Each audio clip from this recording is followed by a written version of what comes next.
نبی کا نام اللہ نے کیا رکھوایا؟ محمد۔ اور نبی کا دوسرا نام کیا رکھا گیا؟ احمد۔ ایک نام احمد ہے، دوسرا نام محمد ہے۔ احمد کا کیا معنی؟ احمد وہ ہستی جو خدا کی سب سے زیادہ تعریف کرنے والی ہو۔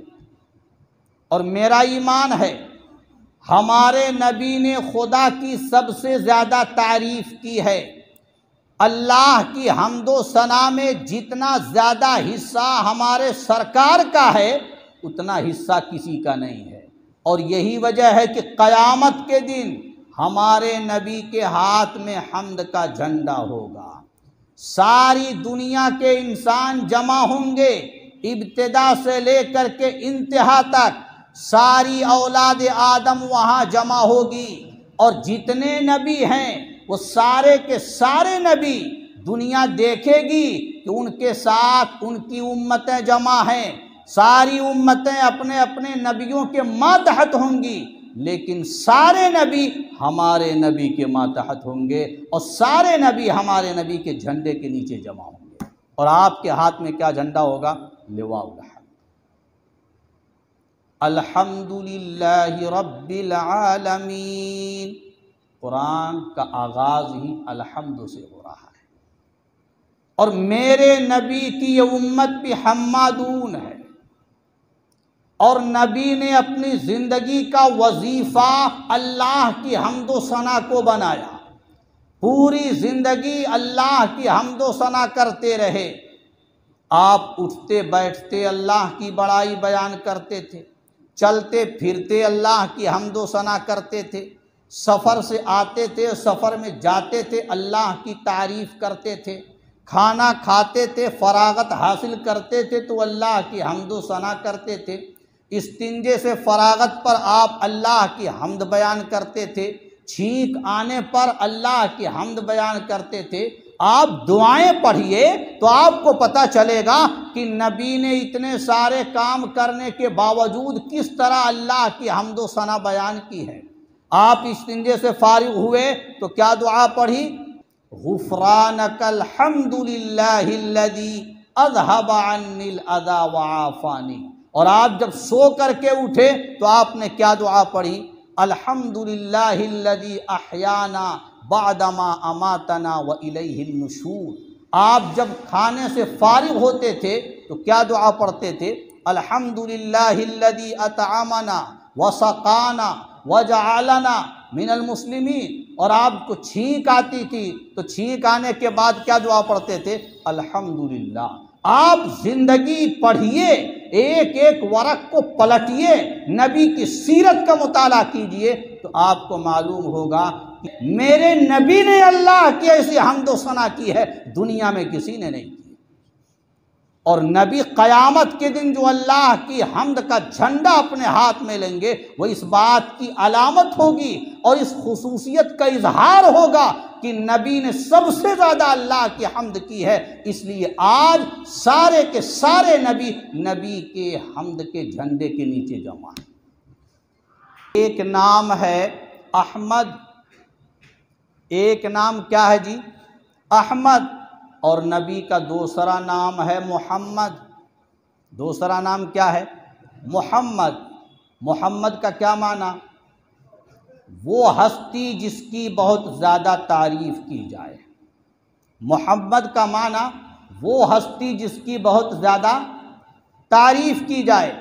میرا یقین ہے اور تجربہ ہے اور دنیا والوں کا بھی یہی کہنا ہے کہ نبی کی جتنی تعریف ہوئی ہے دنیا میں کسی کی بھی اتنی تعریف نہیں ہوئی۔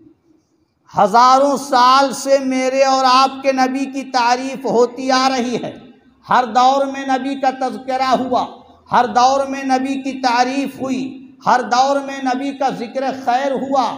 آپ کا ذکر آدم علیہ السلام کے زمانے میں بھی، آپ کا ذکر حضرت نوح علیہ السلام کے زمانے میں بھی، آپ کا ذکر خیر تورات کے اندر بھی، آپ کا ذکر انجیل کے اندر بھی، آپ کا ذکر زبور کے اندر بھی۔ آپ کی تعریف صحابہ کرام کے دور سے لے کر کے آج تک بڑی مقدار میں ہوتی آ رہی ہے۔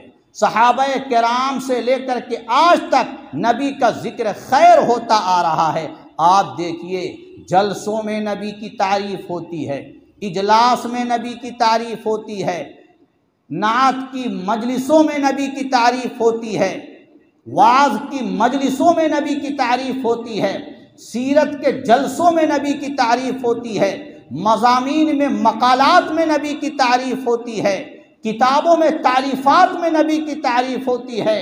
آپ کی تعریفات ہر جگہ، مشرق میں بھی، مغرب میں بھی، شمال میں بھی، جنوب میں بھی، اتر میں بھی، دکھن میں بھی، زمین کے چپے چپے پر بھی، فضاؤں میں، خلاؤں میں، ملأ اعلیٰ میں، فرش پر بھی، عرش پر بھی، ہر جگہ نبی کی تعریف ہی تعریف ہو رہی ہے۔ کلموں میں نبی کا ذکر ہے، اذانوں میں نبی کا ذکر ہے۔ اذان یہ ایسی عبادت ہے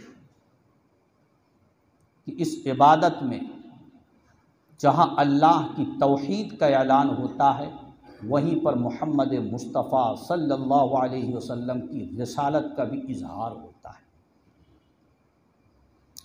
اور اذان یہ ایسی عبادت ہے کہ 24 گھنٹے میں ہر وقت کہیں نہ کہیں اذان ہوتی رہتی ہے۔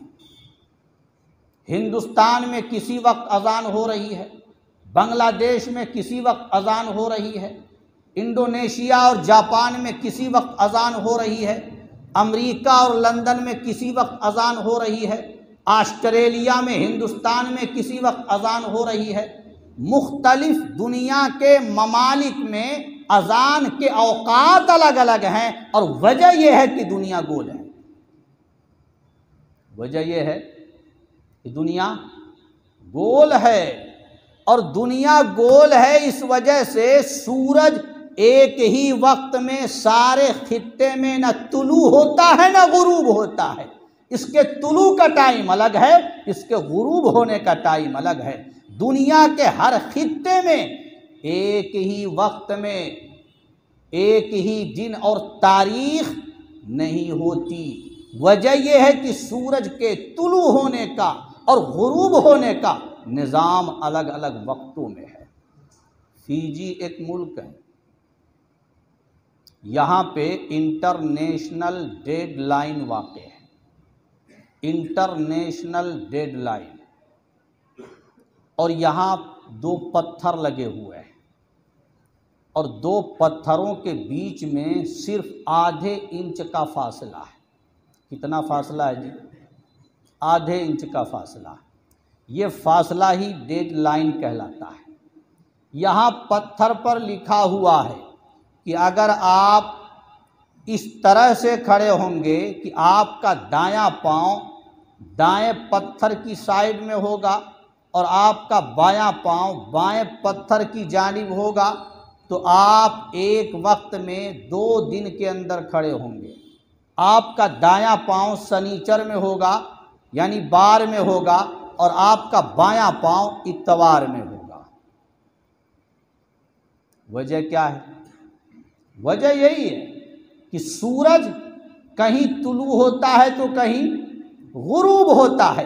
دنیا کے الگ الگ علاقوں میں سورج کبھی 1 گھنٹہ پہلے طلوع ہو رہا ہے، دوسرے ملک میں 1 گھنٹہ کے بعد طلوع ہو رہا ہے، تیسرے ملک میں اور الگ وقت کے فرق کے ساتھ طلوع ہو رہا ہے۔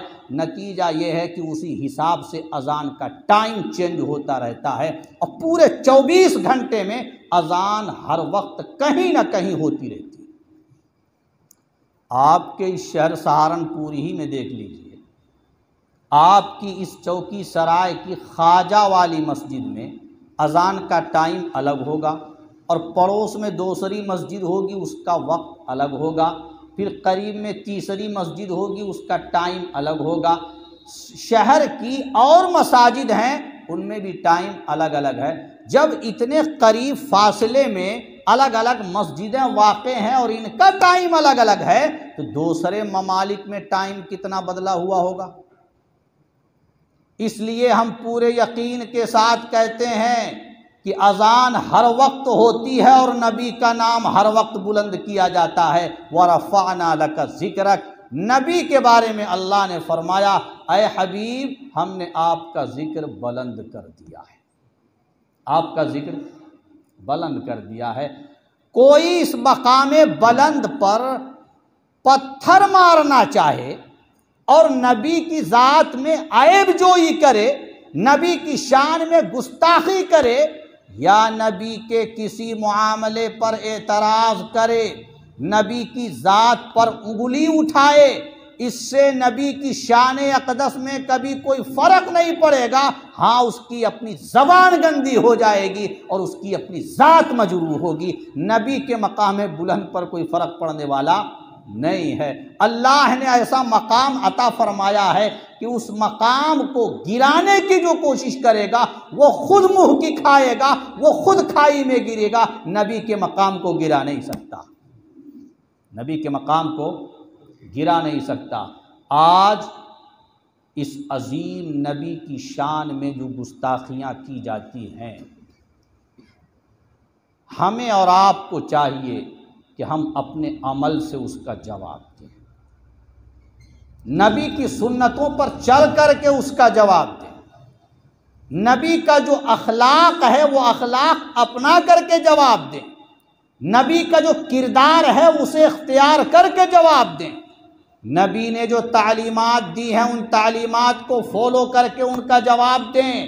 اگر ہم اس طرح سے نبی کی سیرت کو، تعلیمات کو، کردار کو، اخلاق کو، معاملات کو اپنائیں گے تو انشاءاللہ مطلع صاف ہو جائے گا، اور دنیا میں آپ دیکھیں گے کہ جو لوگ نبی کے دشمن آج بن رہے ہیں، تعصب کا چشمہ لگا کر کے نبی کی زندگی کو دیکھتے ہیں اور پڑھتے ہیں، وہ تعصب کا چشمہ پھینک کر کے وہ حقیقت میں نبی کے دیوانے اور غلام بن جائیں گے۔ جو نبی پر کیچڑ اچھالنے والے ہیں وہ کل آنے والے دن میں نبی کی ذات کا تحفظ کرنے والے بن جائیں گے۔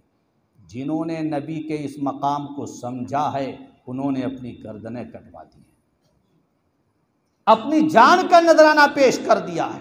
ایک صحابی ہے حضرت زید بن دسنہ رضی اللہ تعالی عنہ، دشمنوں نے گرفتار کر لیا اور ان کو قتل کرنے کے لیے لے کے چلے، قتل کی پوری تیاری ہو چکی ہے۔ ایسے نازک موقع پر امتحان دیکھیے کتنا زبردست ہوتا ہے۔ دشمن پوچھ رہا ہے زید یہ بتاؤ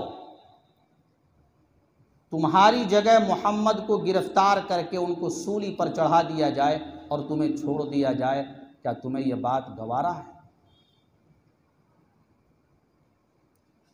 کمزور ایمان والا ہوگا، ڈگمگا جائے گا، وہ اپنی جان کی حفاظت کے لیے ہاں کر دے گا، لیکن صحابہ تو صحابہ تھے، صحابہ اپنی زندگی کٹانے والے، کھپانے والے، سر قلم کروانے والے اور اپنے سینے پر ان کے نیزے اور زخموں کو چھلنی کروانے والے تھے، یہ صحابہ کرام تھے۔ زید ابن دسنہ اس دشمن رسول کو جواب کیا دیتے ہیں؟ سن کر کے پاؤں تلے سے زمین کھسک جائے گی۔ فرمایا او بیوقوف اور لذت ایمان سے بیگانے، محمد اور محمد کی محبت کو تو کیا جانے؟ کہاں برداشت دیکھی تم نے شیدائے محمد کی، خلش برداشت کر سکتا نہیں پائے محمد کی، یہ سب کچھ ہے گوارا پر یہ دیکھا جا نہیں سکتا کہ ان کے پیر کے تلوے میں ایک کانٹا بھی چبھ جائے۔ دشمن نے بہت خریدنے کی کوشش کی کہ تم اپنے بیوی بچوں میں رہو گے، سلامتی کے ساتھ، حفاظت کے ساتھ، امن کے ساتھ رہو گے، اور تمہاری جگہ محمد کو سولی پر چڑھا دیا جائے، تمہیں صرف ہاں کرنا ہے، جان چھوٹ جائے گی۔ مگر اس عاشق رسول کا جواب ایسا تھا منہ پہ تماچا رسید کرنے والا۔ تم نے لذت کہاں دیکھی دیوانوں کی؟ سر کٹا سکتے ہیں مگر سر جھکا سکتے نہیں۔ آج ہمیں ایسی ہی محبت نبی کی اپنے دل میں پیدا کرنے کی ضرورت ہے، اور میں تو یہ سمجھتا ہوں ہر مسلمان جو نبی کا کلمہ پڑھنے والا ہے اس کے دل میں وہ چنگاری موجود ہوتی ہے جو وقت پر کام آتی ہے۔ نبی کے دیوانے سارے ہیں، نبی کے سارے عاشق ہیں، نبی سے عشق کرنے والے، محبت کرنے والے سارے ہی مسلمان ہیں۔ مزید ضرورت ہے کہ اپنی نسلوں میں اس محبت کو منتقل کریں، اپنی اولاد میں اس محبت کو منتقل کریں، سبق دے کر کے جائیں صحابہ کا، صحابہ کی دیوانگی کا، صحابہ کے عشق کا، صحابہ کے پیار کا، اور صحابہ کے دین اور رسول کی عظمت و ناموس پر مر مٹنے کا سبق یہ اپنی نسلوں کو دے کر کے جائیں۔ آج کے اس پروگرام کا مقصد